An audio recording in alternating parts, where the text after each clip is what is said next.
Calabria non ci sono i laboratori attrezzati per individuare le varianti del virus. I campioni sospetti vengono processati allo Spallanzani di Roma. Il presidente facente funzione della regione propone di chiudere le scuole nel momento in cui si sottopongono al vaccino gli insegnanti. Le proteste del sindacato: perché chiudere? L'icona originale della Madonna del Pilerio esposta in Duomo nel giorno della festa senza processione, l'effigie della Vergine in pellegrinaggio negli ospedali. 15 nuclei familiari sono stati beccati dalla Guardia di Finanza di Soverato per aver prodotto false attestazioni per l'attribuzione di buoni Covid comunali. 17 persone sono state rinviate a giudizio dal Tribunale di Reggio Calabria per truffa e maltrattamento agli animali. Ben ritrovati per questa nuova edizione del nostro TG. Sta circolando in maniera sostenuta, parliamo della variante inglese del virus, sono centinaia i casi in Italia. Silvio Brusaferro, presidente dell'Istituto Superiore di Sanità, dice che la situazione è molto delicata in Calabria. La criticità è rappresentata dal fatto che non ci sono laboratori attrezzati per individuare le varianti del virus e dunque i campioni sospetti, i tamponi sospetti devono essere inviati a Roma allo Spallanzani. Vediamo. L'arrivo della variante inglese in Calabria, ampiamente prevedibile purtroppo, ci fa tornare indietro nel tempo i 12 mesi, quando nella prima fase della pandemia era necessario inviare i tamponi molecolari allo Spallanzani di Roma per la validazione, un passaggio obbligato che dilatava i tempi di attesa e rallentava le attività di contact tracing. A distanza di 12 mesi, per scoprire se la positività di un soggetto testato in Calabria è ascrivibile al Covid-19 classico o una variante, è necessario trasferire il tampone a Roma. Eppure, i laboratori disponibili e attrezzati per sequenziare il genoma del virus ci sono, ma devono essere autorizzati e finanziati.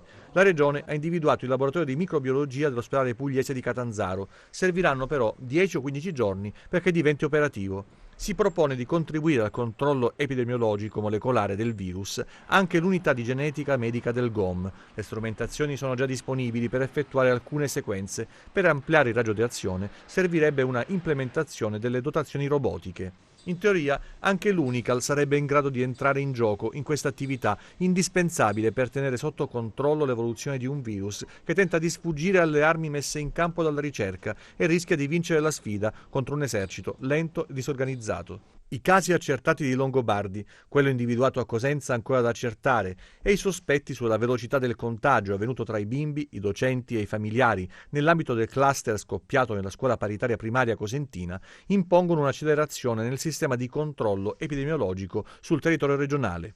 Intanto emergono altre situazioni delicate nel Cosentino. Domani mattina sarà effettuato uno screening su ospiti operatori della Casa di San Francesco, dove sarebbe risultata positiva una mediatrice culturale. Sospensione delle attività didattica fino al 18 febbraio per una classe della scuola primaria Falcone di Cosenza per la positività di un bambino. Controlli anche sul personale di 2 filiali di Rende di un istituto bancario, oggi chiuse per sanificazione. Intanto le nuove misure di contenimento, si è deciso di prorogare fino al 25 febbraio il divieto di spostamento tra le regioni, anche le regioni gialle, quindi quelle in cui è possibile, almeno all'interno, circolare liberamente, in cui in teoria ci sarebbe meno rischio. In Calabria intanto oggi il bollettino regionale registra un calo dei contagi, sono 115, 2 purtroppo i decessi. Vediamo.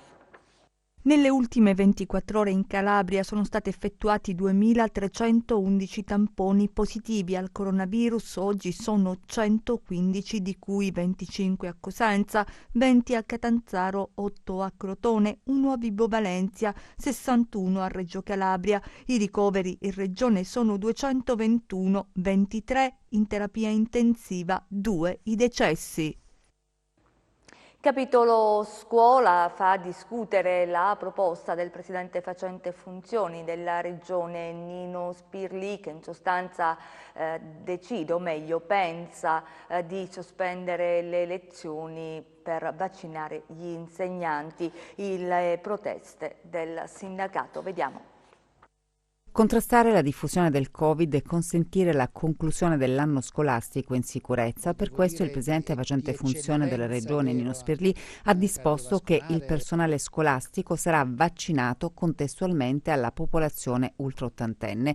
Spirlì ha convocato in videoconferenza la responsabile dell'ufficio scolastico regionale e rappresentanti di tutte le sigle sindacali del settore per comunicare il nuovo programma. In questi giorni, cioè da oggi fino alla prossima settimana, a metà della prossima settimana, i rappresentanti sindacali, i dirigenti della regione, i rappresentanti sindacali della scuola, i dirigenti della regione si metteranno insieme a creare un piano di vaccinazione che consentirà appunto la vaccinazione di tutti gli insegnanti e tutto il personale scolastico. Per consentire le operazioni, le scuole chiuderanno per 2 settimane. La scuola si fermerà per 15 giorni dalle scuole d'infanzia fino alla scuola superiore. Le scuole saranno fermate proprio per consentire a tutti gli operatori scolastici di ogni ordine e grado di poter finalmente usufruire del vaccino. La Calabria dunque accelera sulle vaccinazioni. Ritengo, sottolinea ancora Spirlì, che tutto il personale scolastico debba essere considerato a rischio per la particolare missione che lo vede impegnato quotidianamente tra le giovani generazioni. La prima regione d'Italia ad inserire tra le persone tra virgolette a rischio tutto il personale della scuola. Non c'è nessuna pregiudiziale nella proposta del facente funzione Spirlì, che in qualche modo ovviamente va nella direzione di dare un'accelerazione alle tante proposte che avevamo avanzato come organizzazioni sindacali. Solo che non ci convince e ci stupisce, e rimaniamo soprattutto perplessi per la modalità dello svolgimento di questa complessa fase di vaccinazione. L'idea di chiudere per 2 settimane le scuole ovviamente sembra una forzatura ingiustificata. È come se avessimo dovuto fare le vaccinazioni per il personale sanitario e avessimo dovuto chiudere gli ospedali. Io ritengo invece che ci siano tutte le condizioni per operare un significativo approccio di metodo e come eventualmente procedere sulla vaccinazione, anche perché riteniamo che questo primo step fondamentale ovviamente possa rappresentare per tutti quanti, per tutto il mondo della scuola, un primo passo verso quelle condizioni di garantire la massima sicurezza all'interno delle scuole. È chiaro che adesso ci sia necessità di mettere insieme tutti gli istituti che dovranno concorrere a questo cronoprogramma, ovvero sia la regione, l'ufficio scolastico regionale, le organizzazioni sindacali ed eventualmente le ASL, e quindi stilare un cronoprogramma tale da avviare al più presto la procedura della vaccinazione. È chiaro ed evidente che adesso bisogna anche predisporre una serie di incombenze che riguardano soprattutto l'ufficio scolastico regionale, di inviare a tutte le scuole della regione delle indicazioni chiare su quali saranno poi tutti gli aspetti che riguardano la fase organizzativa, perché bisogna anche tener conto, e chiudo, anche della volontarietà eventualmente del vaccino stesso. Ci spostiamo a Locri perché l'ospedale di Locri è in gravi difficoltà, manca personale, mancano in particolare gli anestesisti e gli interventi chirurgici sono sospesi. Vediamo.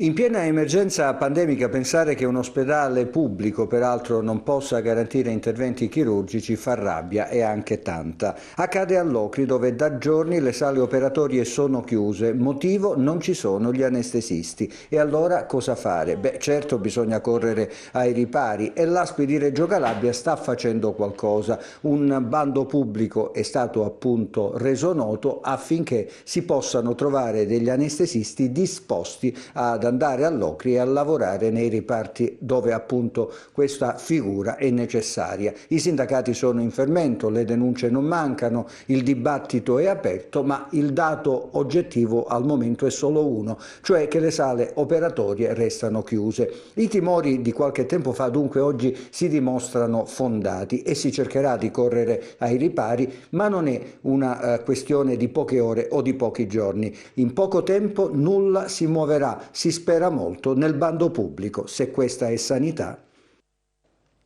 L'appello adesso alle istituzioni di una mamma coraggio. Lei si chiama Simona Coluccio, è mamma di una ragazzina disabile e chiede di essere aiutata proprio nell'assistenza di questa bambina. Vediamo.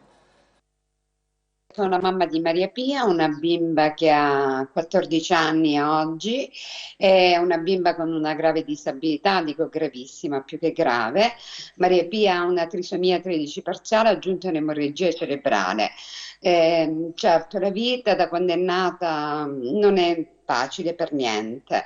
Però oggi, dopo questa maledetta, dico, pandemia, le cose si sono amplificate ancora di più e i bisogni di una famiglia li senti ancora di più. Uno perché non può andare a scuola, perché comunque Maria Pia qualche anno fa ha avuto, diciamo, un peggioramento, è stata ricoverata per 3 mesi in rianimazione a Messina, quindi ha problemi respiratori, quindi il rischio di contrarre un virus c'è, ci spaventa molto. Niente, Maria Pia è una bambina fortemente epilettica, quindi significa che va monitorata minuto per minuto. La famiglia deve seguirla proprio passo passo. Una volta la bambina deambulava, oggi non deambula più, quindi significa che va accompagnata in ogni suo bisogno. La mia difficoltà qual è? È quella che comunque io sono unico genitore, 4 figli, quindi di conseguenza lei si immagini, io devo lavorare per portare avanti la mia famiglia in maniera dignitosa e i miei figli. Che cosa chiedo? Noi con amore abbiamo accettato la disabilità, quindi dico lo Stato non può abbandonare i bisogni proprio primari delle famiglie. E poi mi chiedo, una mamma stanca, una mamma sofferta, una mamma che magari sovraccaricata da tutto questo peso, mia figlia Maria Pia, che cosa se ne fa? Mia figlia ha bisogno di vivere una vita dignitosa come tutti i suoi bambini, come tutti i bambini della sua età, quindi di conseguenza uscire, poter socializzare, perché voglio dire, parliamo tanto di integrazione, ma poi quando tu penalizzi, io dico, questi bambini con genitori agli arresti domiciliari, perché hai bisogno sempre di diciamo di qualcuno che ti aiuti a uscire a fare una passeggiata, perché nel caso tu sei fuori, succede che la bambina sta male, hai bisogno di qualcuno che ti aiuti.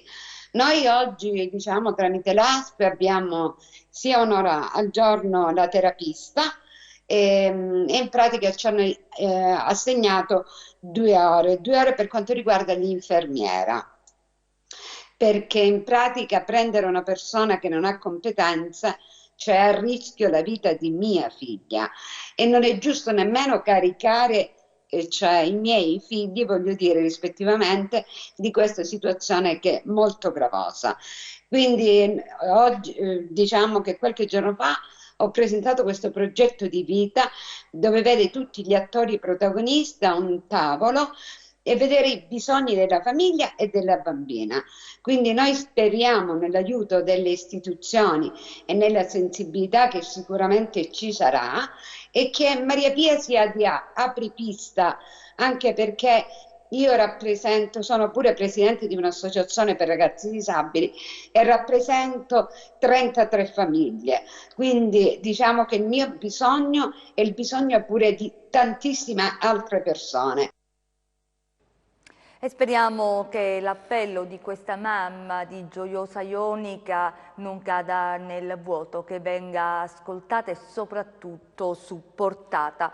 Ci spostiamo adesso nel Cosentino, nella Sibaritide, per la denuncia del sindacato, la CGIL, sull'utilizzo di ambulanze non medicalizzate per interventi in codice rosso. Il sindacato ha chiesto l'intervento della direzione provinciale e della struttura commissariale. Vediamo.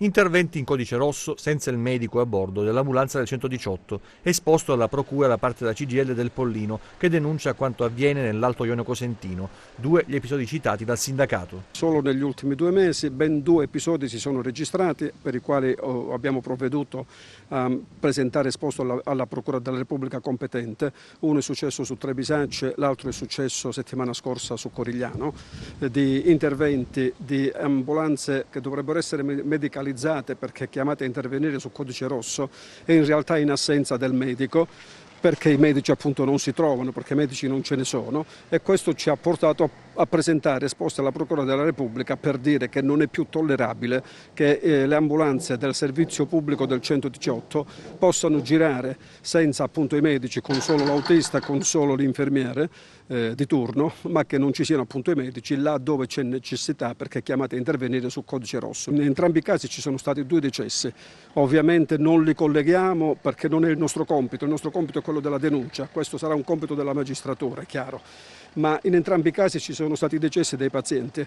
Su Trebisacce il fatto è stato gravissimo perché il paziente, che era in attesa di un esame, di una TAC presso il presidio ospedaliero di Trebisacce stesso, non si poteva procedere alla TAC ne ignoro i motivi, ma ripeto sarà compito della magistratura chiarire tutta la dinamica, e si aspettava inutilmente l'ambulanza che veniva da altra sede perché a Trebisacce non c'era il medico sull'ambulanza. Il medico del pronto soccorso non ha consentito il trasferimento se non fino a quando l'ambulanza non fosse dotata di medico, e questo è stato possibile soltanto con l'arrivo di un'ambulanza che proveniva da altra sede, quindi da Castrovillare per l'esattezza. I sindacalisti della CGIL hanno sollecitato anche la direzione del 118 provinciale e gli organismi commissariali sull'esigenza di implementare il servizio. Abbiamo sollecitato più volte, il tema non è nuovo, il tema è di molti mesi, lo stiamo sollecitando e attenzionando da molti mesi. Abbiamo chiesto più volte e ripetutamente al dottor Riccardo Borselli, in quanto direttore della struttura medica del 118, di fare uno screening delle necessità e delle necessità di personale nel 118. Noi abbiamo ogni volta interrogato anche il commissario, sia il commissario ovviamente dell'azienda sanitaria provinciale e sia tutti gli organismi preposti. E ci spostiamo a Cosenza. Cosenza il 12 febbraio non è un giorno qualsiasi, è il giorno in cui si festeggia la patrona della città e della diocesi di Cosenza Bisignano, parliamo della Madonna del Pilerio. Oggi una festa senza la tradizionale processione. All'interno del Duomo è stata esposta l'icona originale della Madonna del Pilerio. La stessa icona è stata portata in pellegrinaggio negli ospedali. Vediamo. Arriva come una carezza all'anima la visita della Madonna del Pilerio, patrona della città di Cosenza, all'ospedale civile Annunziata, accolta da una parte del personale sanitario che lavora in corsia e che ha voluto ringraziare il vescovo per questa visita. Una festa particolare quest'anno. L'icona sacra della Madonna non ha attraversato la città come da tradizione in processione, con i fedeli e le loro preghiere, ma si è raccolta, in un intimo silenzio davanti agli ammalati e agli operatori sanitari che in prima linea da un anno ormai combattono il Covid. Maria non ha voluto mancare a questo appuntamento importante con i suoi figli, i più deboli e direi anche i più forti. Un messaggio di speranza. E abbiamo pensato che le persone più deboli, e diceva anche le più forti, hanno bisogno proprio di incoraggiamento in questi momenti difficili. Gli ammalati hanno bisogno di essere incoraggiati e gli operatori, che sono quelli che danno ogni giorno la vita per tutto questo di essere ringraziati. Ancora di più ci sentiamo sotto il mantello della Madonna del Pilerio e ne abbiamo bisogno, quindi oggi è stata una giornata importantissima per noi, per tutti gli operatori sanitari e anche per i pazienti. Accompagnata dalle forze dell'ordine, la Madonna del Pilerio ha fatto poi visita all'ospedale da campo. Ad attenderla, oltre all'esercito e al suo team medico-sanitario, 4 pazienti, ancora ricoverati a causa del Covid ma in fase di ripresa, che in lontananza, commossi, salutano e applaudono l'effigie della Madonna per ringraziarla di quell'abbraccio materno e quella luce di speranza che solo la sua benedizione è riuscita a donare. La Madonna è venuta anche per dirvi che vi abbraccia uno ad uno, vi accarezza, vi dà quell'affetto materno che vi permette di guardare avanti con speranza. La pioggia si infrange sul suolo delicatamente, come se anche il cielo al passaggio della Madonna si commuovesse, e il silenzio, paradossalmente, fa udire in sottofondo le preghiere di tutti i cosentini che chiedono a gran voce il miracolo. Sollievo per le sofferenze, fraternità che apre alla speranza, preghiamo. 15 nuclei familiari, siamo alla cronaca, sono stati beccati dalla Guardia di Finanza di Soverato per aver prodotto false attestazioni per l'attribuzione di buoni Covid comunali. Vediamo. Avevano falsamente attestato il loro stato di indigenza per ottenere i buoni pasto previsti per le famiglie in difficoltà a causa del Covid e destinati all'acquisto di generi alimentari di prima necessità, ma in realtà percepivano già sussidi statali. Ecco perché i finanzieri di Soverato hanno elevato sanzioni amministrative nei confronti di 15 nuclei familiari, procedendo anche alla loro segnalazione al comune per il recupero degli importi indebitamente percepiti. In pratica i sottoscrittori delle autocertificazioni avevano falsamente attestato di non possedere fonti di sostentamento finanziario e di trovarsi in condizioni di difficoltà tali da non avere nemmeno il minimo approvvigionamento di beni fondamentali. Ma dopo gli accertamenti effettuati dalle Fiamme Gialle è emerso un quadro completamente diverso. Le famiglie infatti non solo già percepivano reddito o pensione di cittadinanza, ma in alcuni casi non risiedevano neanche nel comune di Soverato o avevano una composizione diversa dal nucleo di appartenenza. Curioso il caso di un cittadino italiano residente da anni in Sud America che, oltre ad avere falsamente attestato di essere residente a Soverato, aveva richiesto e percepito persino il reddito di cittadinanza nonostante fosse privo dei requisiti minimi per potervi accedere. 17 persone sono state rinviate a giudizio dal Tribunale di Reggio Calabria. Le accuse sono truffa e maltrattamento di animali. Vediamo.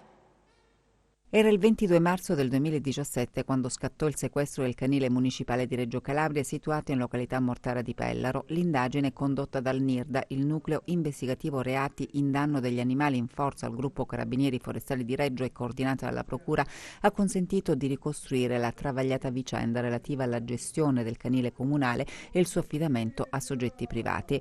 Adesso, nell'ambito dell'inchiesta sulla gestione del canile di Mortara e di Campocalabro, 17 persone sono state rinviate a giudizio. Sono indagate a vario titolo di truffa, estorsione, violenza privata e maltrattamento di animali. Canili lager furono definiti dagli inquirenti. I cani ospitati infatti sarebbero stati detenuti in condizioni incompatibili con la loro natura. Il processo inizierà il prossimo 5 maggio al Tribunale di Reggio Calabria. Per l'accusa, l'associazione che aveva in gestione il canile avrebbe truffato il comune dal momento che avrebbe prodotto false attestazioni nell'ambito della procedura finalizzata per l'aggiudicazione della gestione del canile. Tra i rinviati a giudizio, oltre a Irene Putorti, rappresentante legale dell'associazione affidataria della struttura comunale a Pellaro che ospitava i cani, c'è anche l'ex commissario straordinario dell'ASP di Reggio Calabria, Giacomino Brancati, accusato di aver omesso il rinnovo della convenzione o l'istituzione di un nuovo bando per il recupero dei cani randaggi sollecitati dai servizi veterinari. Adesso alleggeriamo il tono, ci spostiamo a Castrovillari che non rinuncia a festeggiare il carnevale, ma lo fa chiaramente con modalità diverse. Vediamo. È iniziato col Giovedì Grasso e la consegna delle chiavi a Re Carnevale la 63esima edizione dello storico Carnevale di Castrovillari, le cui origini affondano al 1600 con la farsa dialettale di Cesare Quintana all'Organtino. Quest'anno, a causa delle restrizioni imposte dalla pandemia, non ci saranno sfilate e feste in strada e piazze, ma il divertimento è assicurato attraverso le TV e i social. E così, nonostante le difficoltà, dalla sala riunioni della Proloco cittadina, ente organizzatore dell'evento, la cerimonia del passaggio delle chiavi, assente il sindaco Mimmo Lopolito, a fare le veci l'assessore allo spettacolo Ernesto Bello, è andato in scena ugualmente il contrasto tra Re Carnevale e la Quaresima. Consegniamo le chiavi della città Re Carnevale. Gli organizzatori sperano di riprendere questa edizione tra l'estate e l'autunno. Non è mancato il momento delle serenate tradizionali, vanto della kermesse carnascialesca, che ogni anno nel rione Pantanello richiama tanta gente, e tra tarantelle e degustazioni tipiche si dà sfogo all'allegria attraverso una sana competizione di gruppi mascherati che allietano la serata. E ora, come di consueto, la nostra rubrica dedicata all'economia con le ultime dalla borsa. Le borse europee migliorano nel finale e chiudono in prossimità dei massimi intraday. Da una parte gli operatori guardano con ottimismo alle campagne di vaccinazione e ai nuovi stimoli economici che, insieme all'atteggiamento accomodante delle banche centrali, hanno portato l'azionario globale su nuovi massimi. Tuttavia la situazione sanitaria e la diffusione delle varianti del virus suggeriscono ancora un elevato grado di prudenza, come emerge dal prolungamento delle misure restrittive in alcuni paesi per contrastare l'avanzata della pandemia. Negli USA Biden ha annunciato la finalizzazione di nuovi accordi con Pfizer e Moderna per la consegna di 100 milioni di dosi aggiuntive di vaccini da ciascuna. In Italia il focus resta sul premier incaricato Mario Draghi. Che tra stasera e domani dovrebbe salire al Quirinale per sciogliere la riserva e presentare la lista dei ministri per il nuovo esecutivo. Così il FTSE MIB di Milano chiude a più 0,4%, in rialzo anche il FTSE 100 di Londra a più 0,9%, il CAC 40 di Parigi a più 0,6%, l'Ibex 35 di Madrid a più 0,2% e il DAX di Francoforte a più 0,1%. A Wall Street scambiano poco mossi il Dow Jones a meno 0,1%, l'S&P 500 e il Nasdaq a più 0,1%. Sul Forex l'euro-dollaro torna a 1,212, mentre il dollaro-yen rimane a 105. Tra le materie prime risalgono le quotazioni del greggio, con il Brent a più 2% a $62,3 e il VTI a più 1,8% a $59,3. Sull'obbligazionario il BTP Bund resta a 91 punti base, con il rendimento del decennale italiano allo 0,48%. Tornando a Piazza Affari, sul FTSE MIB gli acquisti premiano A2A più 2,9%, bene anche Amplifon a più 2,3%, Nexia a più 2%, in scia ai conti e all'accordo definitivo per la fusione con SIA. Positiva in chiusura anche Fineco a più 1,9%. Grazie e buon proseguimento di serata da Market Insight. Arriverà un weekend gelido, vediamo insieme le previsioni del tempo.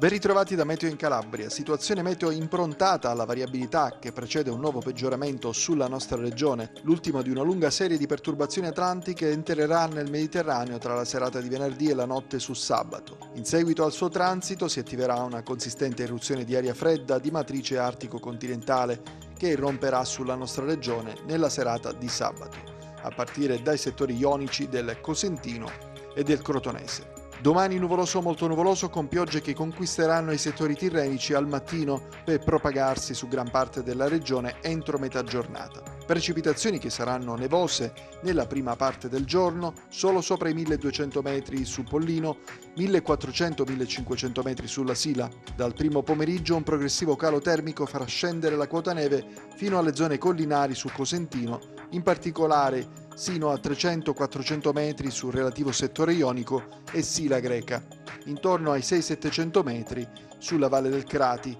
La neve invece cadrà a quote più elevate altrove, 1200-1300 metri su Sila Piccola, dal tardo pomeriggio sera scenderà intorno a 1500-1600 metri su Aspromonte. In serata fenomeni in attenuazione e clima che si farà più rigido a partire dal Cosentino e dal Crotonese, quindi con temperature in deciso calo, valori termici ancora stazionari invece sul resto della regione. Domani venti con prevalente direttrice di grecale, di intensità moderata sullo Ionio con mare mosso, forte sul Tirreno centro-settentrionale con mare molto mosso, mossi i settori tirrenici vibonesi e reggini per venti moderati da sud-sud-est. Dalla serata rinforzo dei venti da nord sullo Ionio centro-settentrionale con intensità fino a burrasca moderata. Per ulteriori approfondimenti vi rimando al sito www.meteoincalabria.com e alla nostra pagina Facebook Meteo in Calabria. È tutto, grazie per essere stati con noi, grazie in regia Renzo Leonetti, messi in onda Giuseppe Costanzo, noi vi auguriamo un buon proseguimento.